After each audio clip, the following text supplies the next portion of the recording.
Tongue tension can have a real impact for some of us when we're singing and using our voice.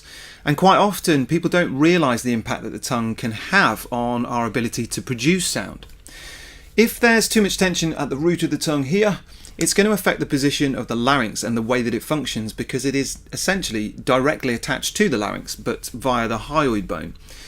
It will also affect the sounds that we make, and by that I mean the quality of the sounds that we make, because the tongue helps to shape our resonant chambers. Now, for some of you, tongue tension might not ever be a problem, but it's still worth giving the tongue a little attention from time to time, just as part of a kind of regular vocal health routine, because the tongue works hard when we use our voice. Now, there are a million different ways to stretch the tongue, so I've just selected a handful that work best for me personally, just to give you an idea of what you can do. So, let's get into it.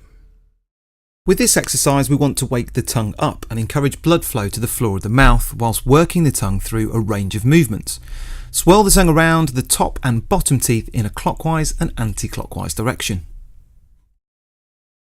Gently place the tip of your tongue up into the roof of your mouth. Relax your jaw and slowly open your mouth until you feel a nice stretch of the tissues on the underside of your tongue. Place the tip of your tongue onto the back of the bottom set of teeth.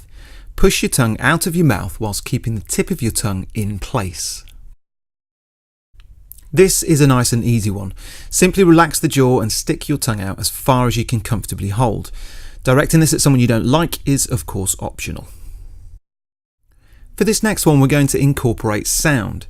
First, gently place a few fingers onto the thyroid notch. Now this is purely for feedback, so you shouldn't be applying any pressure. Now, as in the previous stretch, stick out your tongue. You'll probably notice some upward movement in the larynx as you do this, and a little movement is nothing to worry about. Now, keeping the tongue out of the mouth, begin to make a descending sigh sound to encourage the larynx to drop and stretch the tissues attached to the hyoid bone.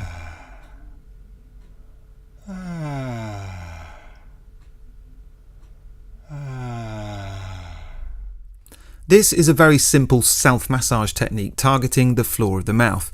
Now take your thumb and place it under your chin, and then use your finger to lock the hand in place. Now, using gentle and comfortable pressure, push upwards with your thumb and then begin to make small circular movements to encourage the tissues to relax. This should always be comfortable.